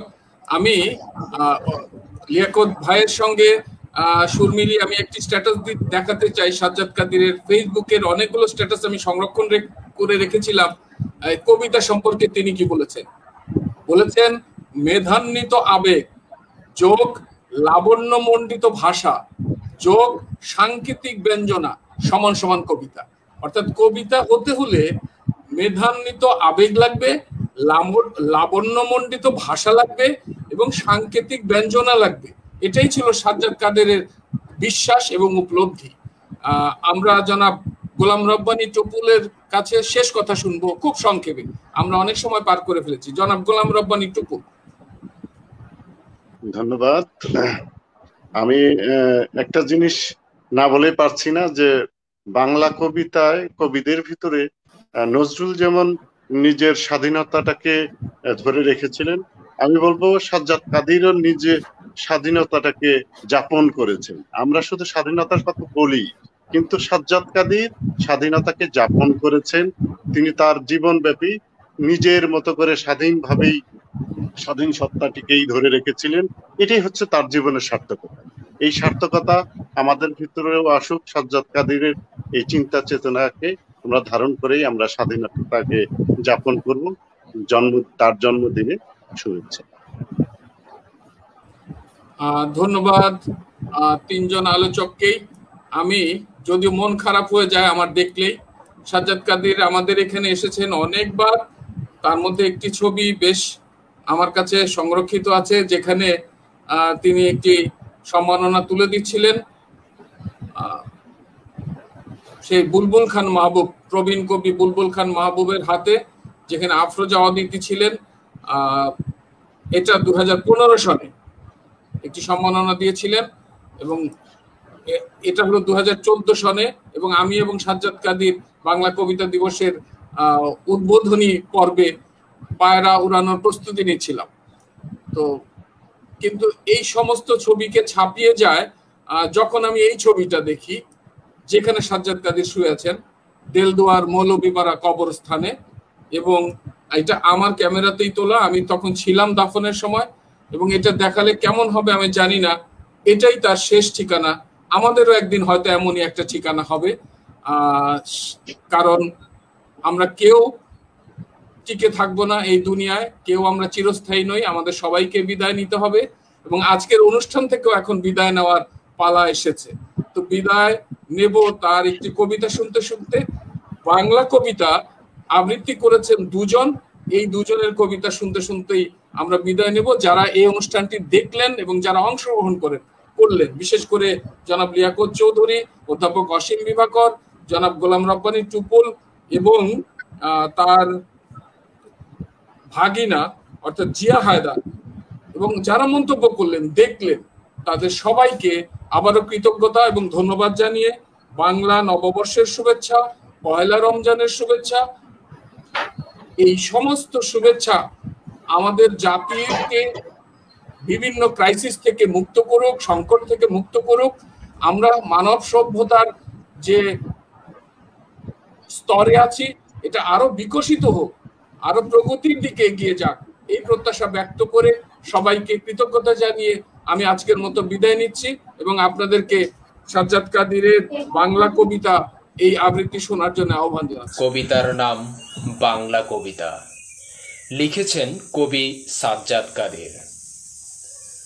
বাংলা কবিতা আমাদের এই বাংলার মতোই, এর চরণে চরণে বাজে বৃষ্টির নূপুর, ছন্দে ছন্দে মেতে ওঠে এলোমেলো হাওয়ার আনন্দ, এর রূপকের রূপে ঝলমল করে পর্বে পর্বে বদলানো আকাশের রং, অলঙ্কার তার রুনুঝুনু করে সোনার কাঠি রূপার কাঠি হয়ে, আর উপমার নদী বেয়ে ঘাটে ফেরে তার পানসি ময়ূর পঙ্খী। বাংলা কবিতা এই বাংলার মতোই, ঘুরে ঘুরে চলে মেঠোয়ে ব্রথে ব্রপথে, মাত্রার হিসেব মাপঝোঁক করে না অত, সে থাকে ভাঙা মতো নরবরে বাড়ি ঘরে, ছিঁড়ি ছাদ নিয়ে ভাবে না তেমন, আবার পাহাড় ভেঙে ভেঙে উঠে নামে নিজের ছন্দে, নিজের ছন্দেই ছলো ছলো করে চলে ঝর্ণার সঙ্গে, কখনো নিয়ম না মানা বৈশাখীর মতো দাপাদাপি করে বৃত্ত ভাঙা উচ্ছ্বাস উল্লাসে। বাংলা কবিতা এই বাংলার মতোই, সে সবরই সুন্দরীর খোপায় গুজে দেয় গুঞ্জা ফুলের মালা, সে আকুল ব্যাকুল হয়ে পড়ে বাঁশিতে তার নাম শুনে, সে রাতল করে তোলে সুখ পাখির চঞ্চু, বিদীর্ণ করে তিমিরের হিয়া। বাংলা কবিতা আসলে আমাদেরই বাংলা, সে বাঁচে না স্বাধীনতাহীনতায়, তাই বিদেশি ঠাকুরও মানে না, ভিখারি রাগবে ডরায় না, যারা নিভিয়ে দেয় আলো বিষিয়ে দেয় বায়ু, তাদের ক্ষমা করে না বাংলা কবিতা। সে হয়ে ওঠে সবেগে সমুদ্র বিদ্রোহী ভৃগু, আর পদচিহ্ন এঁকে দেয় ভগবানের বুকে, তারপর অঙ্গীকার করে এক বাসযোগ্য পৃথিবীর। বাংলা কবিতাকে ডেকে নিয়ে যায় দানিয়বের নীলনয়না, সেইনের রূপসী স্বর্ণকেশী, কখনো বা ইয়ানকি কোলাহল।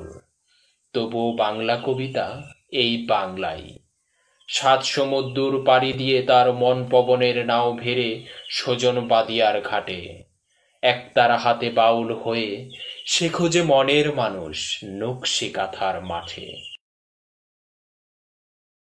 প্রয়াত কবি ও বহুমাত্রিক লেখক সাজ্জাদ কাদিরের বাংলা কবিতা। বাংলা কবিতা এই বাংলার মতোই, এর চরণে চরণে বাজে বৃষ্টির নূপুর, ছন্দে ছন্দে মেতে ওঠে এলোমেলো হাওয়ার আনন্দ, এর রূপকে রূপে ঝলমল করে পর্বে পর্বে বদলানো আকাশের রং, অলঙ্কার তার রুনুঝুনু করে সোনার কাঠি রূপার কাঠি হয়ে, আর রূপমান নদী বেয়ে ঘাটে বেড়ে তার পানসি ময়ূর পঙ্খী। বাংলা কবিতা এই বাংলার মতোই, ঘুরে ঘুরে চলে মেঠোয়ে ব্রুখে ব্রু পথে, মাত্রার হিসাব মাপঝোপ করে না অত। সে থাকে ভাঙা মতো নরবরে বাড়ি ঘরে, ছিঁড়ি ছাদ নিয়ে ভাবে না তেমন। আবার পাহাড় ভেঙে ভেঙে উঠে নামে নিজের ছন্দে। এই নিজের ছন্দেই ছলছল করে চলে ঝর্ণার সঙ্গে। কখনো নিয়ম না মানা বৈশাখীর মতো দাপাদাপি করে বৃত্ত ভাঙা উচ্ছ্বাস উল্লাসে। বাংলা কবিতা এই বাংলার মতোই, সে সবরী সুন্দরীর খোপায় গুজে দেয় গুঞ্জা ফুলের মালা। সে আকুল ব্যাকুল হয়ে পড়ে বাঁশিতে তার নাম শুনে। সে রাতুল করে তুলে সুখ পাখির চঞ্চ, বিদীর্ণ করে তিমিরের হিয়া। বাংলা কবিতা আসলে আমাদের এই বাংলা। সে বাঁচে না স্বাধীনতাহীনতায়, তাই বিদেশি ঠাকুর মানে না, ভিখারির আগবে ডরায় না। যারা নিভিয়ে দেয় আলো, বিষিয়ে দেয় বায়ু, তাদের ক্ষমা করে না বাংলা কবিতা। সে হয়ে ওঠে সবেগে সমুদ্রত বিদ্রোহী মৃদু, আর পদচিহ্ন এঁকে দেয় ভগবানের বুকে। তারপর অঙ্গীকার করে এক বাসযোগ্য পৃথিবী। বাংলা কবিতাকে ডেকে নিয়ে যায় দানবের নীলনয়না, সেই নিয়ে রূপসী স্বর্ণকেশী, কখনো বা ইয়াঙ্কি কোলাহল। তবুও বাংলা কবিতা এই বাংলায়। শ্বাসমূদ্দর পাড়ি দিয়ে তার মন পবনের নাও ভেড়ে সজন বাদিয়ার ঘাটে একতার হাতে বাউল হয়ে সে খুঁজে মনের মানুষ নকশি কাঁথার মাঠে।